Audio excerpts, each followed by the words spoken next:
Assalamualaikum warahmatullahi wabarakatuh. Perkenalkan, nama saya Hasan Nadia Fitri dengan NIM 230605110202. Jadi, di sini saya akan menjelaskan beberapa perangkat yang terdapat pada laptop saya, seperti perangkat input, output, storage, proses, dan juga perangkat tambahan. Oke, langsung saja. Di sini saya menggunakan laptop dengan tipe komputer saya adalah Acer Aspire A131435 Mobile. Jadi di sini saya menggunakan beberapa aplikasi, ada AIDA 64 dan juga Device Manager, dan di sini saya juga menggunakan Text Manager, ya seperti ini. Oke, langsung saja. Apa itu? Saya akan menjelaskan pertama, yaitu perangkat input. Jadi, apa itu perangkat input? Perangkat input itu adalah perangkat keras yang digunakan untuk memasukkan data atau perintah ke dalam sistem. Jadi termasuk contohnya seperti keyboard, mouse, touchscreen, ya, touchpad itu, scanner dan juga mikrofon. Jadi perangkat ini memungkinkan untuk pengguna itu untuk dapat berinteraksi dengan cara memberikan input yang kemudian akan diproses. Jadi pertama perangkat input yaitu adalah keyboard, ya. Yang terdapat di laptop saya adalah keyboard. Ini kita lihat di komputer, lalu ringkasan. Jadi di sini ada papan ketik ataupun keyboard, ya. Jadi keyboard itu bahasa Inggrisnya dari papan ketik. Dan di sini juga di device manager ini. Jadi yang saya pakai itu dengan tipe standar PS2 keyboard. Jadi keyboard itu adalah alat untuk memasukkan data berupa seperti huruf, simbol, angka, ataupun sebagainya, ataupun sejenisnya.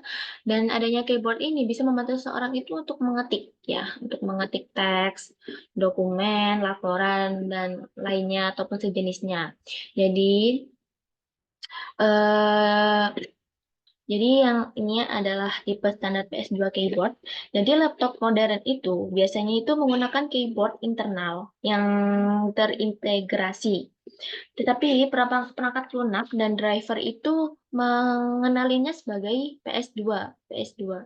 Jadi keyboard itu untuk kompatibilitas dengan standar lama yang lebih luas. Jadi meskipun tidak ada konektor fisik PS2, jadi driver dan sistem operasi itu akan mengenali keyboard internal sebagai perangkat yang sesuai dengan spesifikasi PS2. Ya, seperti itu. Lalu yang kedua ada touchpad. Ya, jadi di laptop saya itu bukan menggunakan touchscreen, tetapi menggunakan touchpad. Ada juga laptop juga dia itu bisa touchscreen dan touchpad, ya. Jadi di laptop saya hanya menggunakan touchpad. Oke. Di sini bisa kita lihat ini mouse atau touchpad.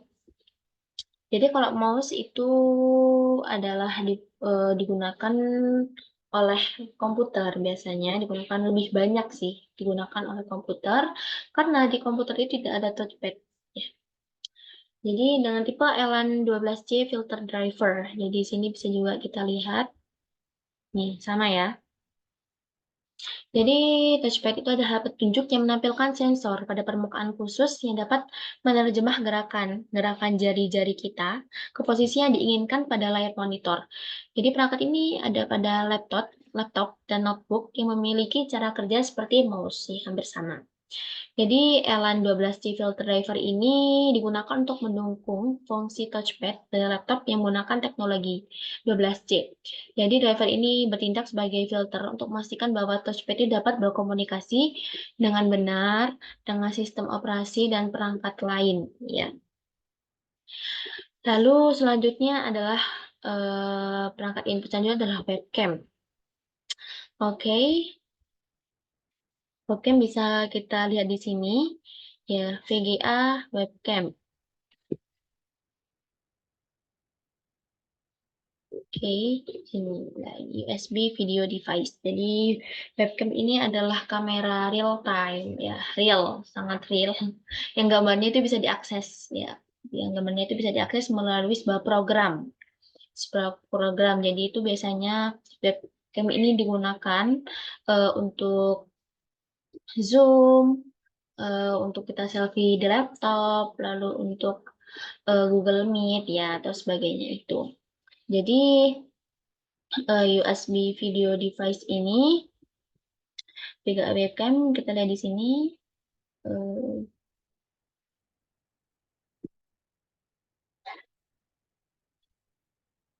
Jadi USB video device ini tadi lebih mengacu pada perangkat keras kamera atau webcam yang terhubung melalui antarmuka USB tadi. Oke, ini. Biasanya berupa kamera internal itu yang sudah ada pada laptop atau kamera eksternal itu yang terhubung melalui USB. Jadi fungsinya itu untuk sama-sama untuk menangkap video.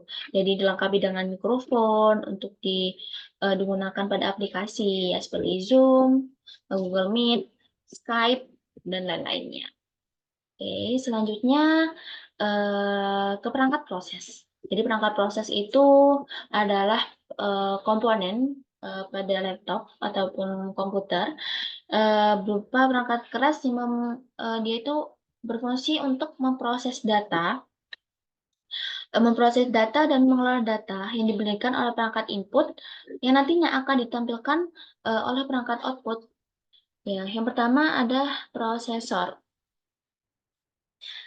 Prosesor kita lihat di sini di device ya ini. Ya, ini tipenya Intel Pentium Silver and 1000A ini. Jika di ini kita lihatnya di motherboard ya di CPU. Oke, di sini. Jadi kan CPU sama prosesor itu sama. Jadi merupakan komponen itu yang berfungsi sebagai pengolah data untuk yang masuk ke komputer. Komponen ini juga sebagai otaknya komputer yang bertanggung jawab atas informasi, atas semua yang diakses dalam komputer. Jadi dia itu yang bertanggung jawab. Ya, yang saya gunakan adalah Intel Pentium Silver N ya 6000 dengan kecepatan 1.10 GHz ya yang dirancang untuk laptop yang perangkatnya itu untuk hemat daya. Lalu di sini juga terdapat soket atau tipe paket dengan 1338 bal PCBGA.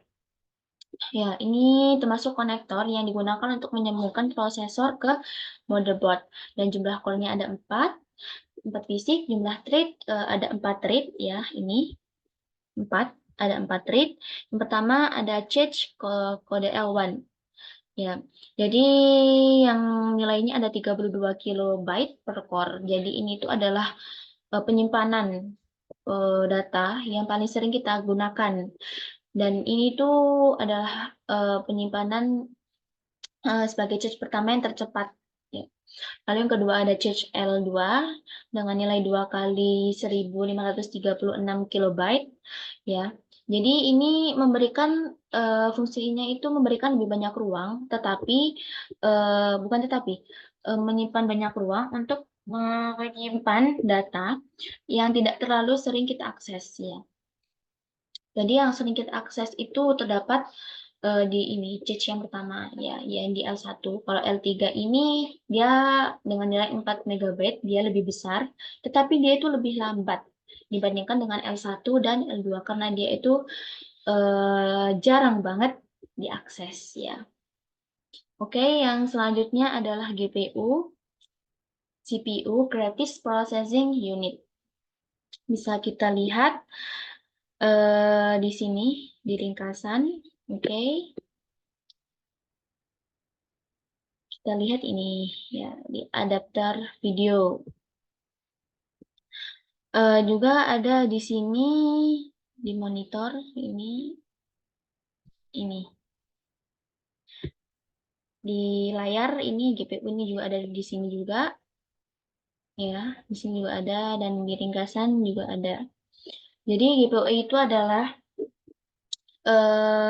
komponen hardware yang bertugas memproses dan menghasilkan grafis pada komputer ataupun laptop. Jadi GPU itu berfungsi untuk mempercepat kinerja visual dalam aplikasi.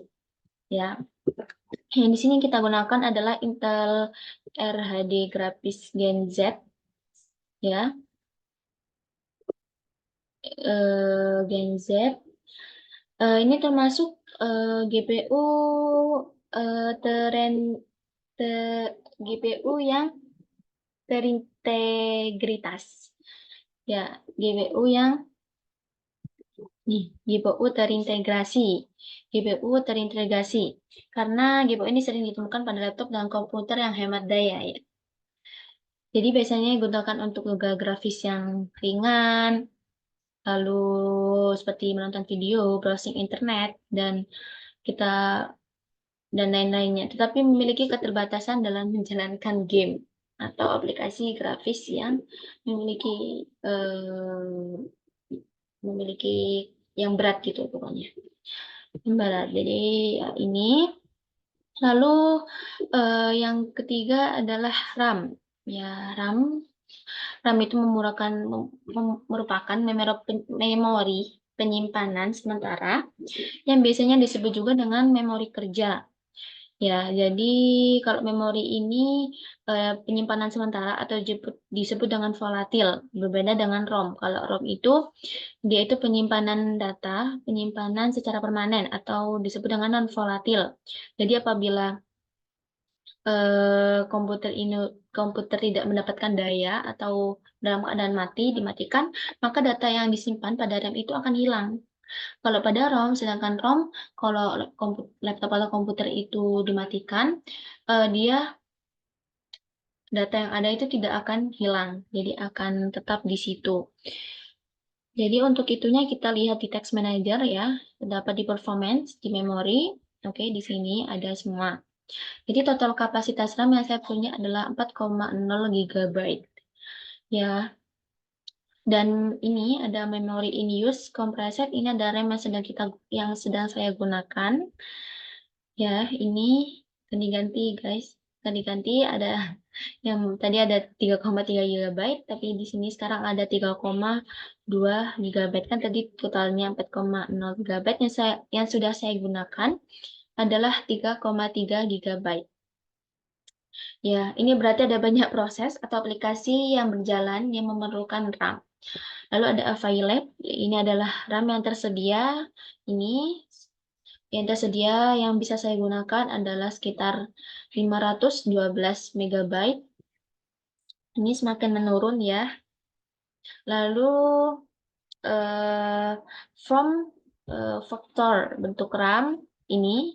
Bentuk RAM-nya adalah sodium yang memberikan performa yang baik untuk multitasking dan aplikasi yang berat.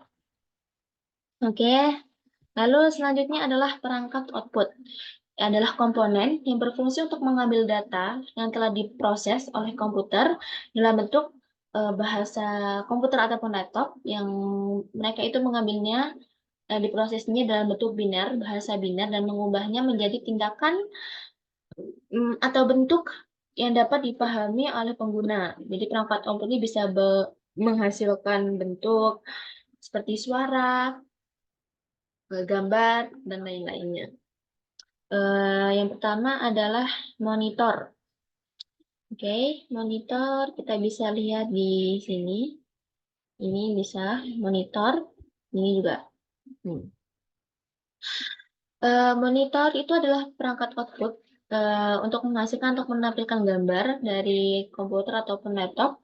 Semua tampilan dari hasil berjalannya pemrosesan komputer itu bakal ditayangkan oleh komputer, tapi ditayangkannya di monitor itu. Dan monitor yang saya pakai adalah, nama monitornya AU Optronics B140HAN 4.0. Ya, jadi dengan ukuran layar ada 14 inci. Ukuran ini cukup populer sih, karena memberikan keseimbangan antara portabilitas dan kenyamanan tampilan. Dengan rasio aspek gambar 16:9 menggunakan tipe monitor LCD ini. LCD dalam kurung VHD, jadi kualitas gambarnya itu baik dengan warna cerah dan kontras tinggi dan hemat energi. Lalu maksimum resolusi ada 11 1920 kali 1080. Jadi ini termasuk Full HD ya. Jadi Full HD itu memberikan gambar yang tajam dan detail, cocok untuk aktivitas seperti menonton video itu lebih enak karena layarnya besar ya. Lalu untuk kepadatan piksel ada ini pixel density 158 ppi yang cukup baik untuk layar laptop dan memberikan detail yang lebih baik tanpa melihat piksel individu dan jarak normalnya. Lalu yang kedua ada speaker. Oke. Speaker bisa kita lihat di sini. Ini speaker Realtek Air Audio bisa juga kita lihat di sini. Bentar. Oh, di sini di mana? Ini peripheral. Oke, ini speaker, ini speaker. Speaker itu berfungsi untuk menghasilkan suara atau audio. Jadi speaker ini digunakan untuk mendengarkan musik, memutar audio, bisa juga kita memutar video, kita mendengarkannya orangnya berbicara dari audio ataupun speaker itu. Jadi memiliki ID hardware dengan MEDEV API atau audio invoice. Jadi ini merujuk pada Windows Multimedia Device atau API yang digunakan untuk mengelola perangkat audio. Dengan deskripsinya ini ya, ini seperti ini deskripsinya. Jadi speaker Realtek Air Audio itu menunjukkan bahwa perangkat ini speaker yang terpasang itu menggunakan driver dari Realtek.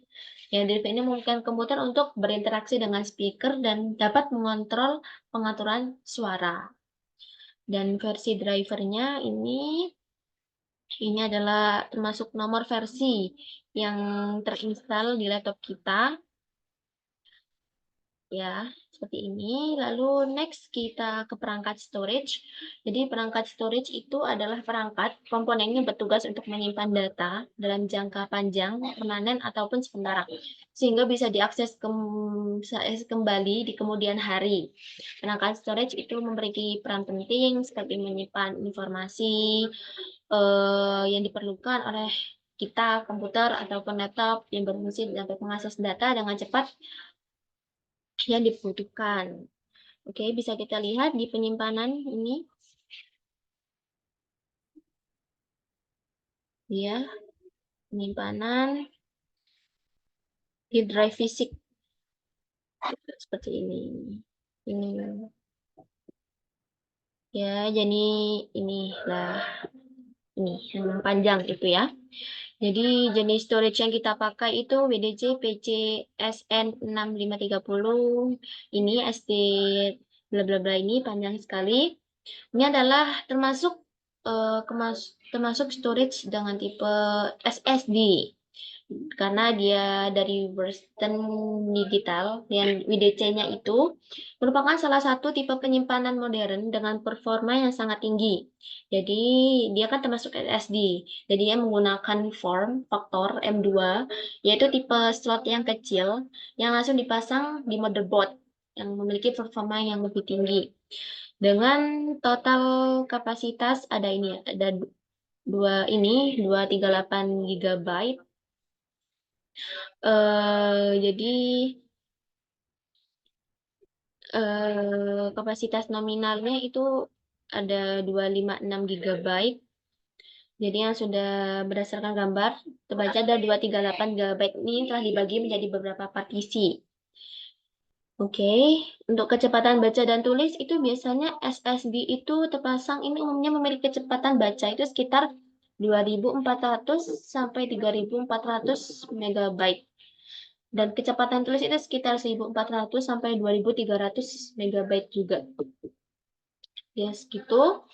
Tergantung model spesifiknya. Kecepatan yang lebih tinggi itu membuat sistem operasi itu dan aplikasi berjalan lebih cepat dengan waktu booting yang lebih singkat dan waktu loading yang lebih cepat. Jadi untuk aplikasi berat seperti kita bermain game itu dia lebih cepat.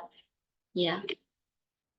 Lalu yang terakhir adalah perangkat tambahan, yaitu komponen atau perangkat eksternal yang dihubungkan ke komputer atau laptop untuk memperluas fungsionalitas.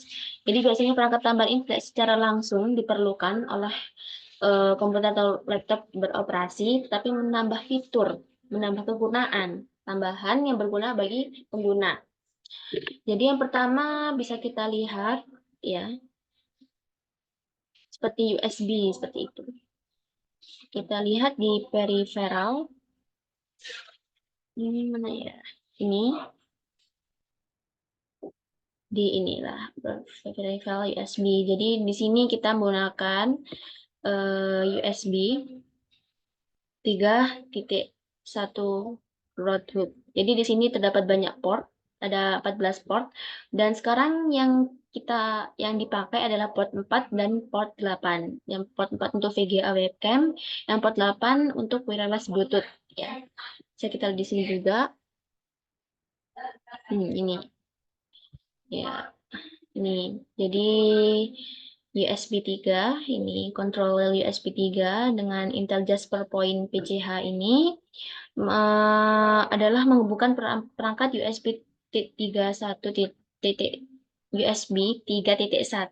untuk transfer untuk fungsi untuk mentransfer data secara cepat. Lalu perangkat USB-nya ini kita menggunakan Intel R Peripheral USB, Intel R, wireless Bluetooth R. Jadi ini untuk konektivitas ya, digunakan untuk konektivitas perangkat Bluetooth seperti handphone atau earphone seperti itu.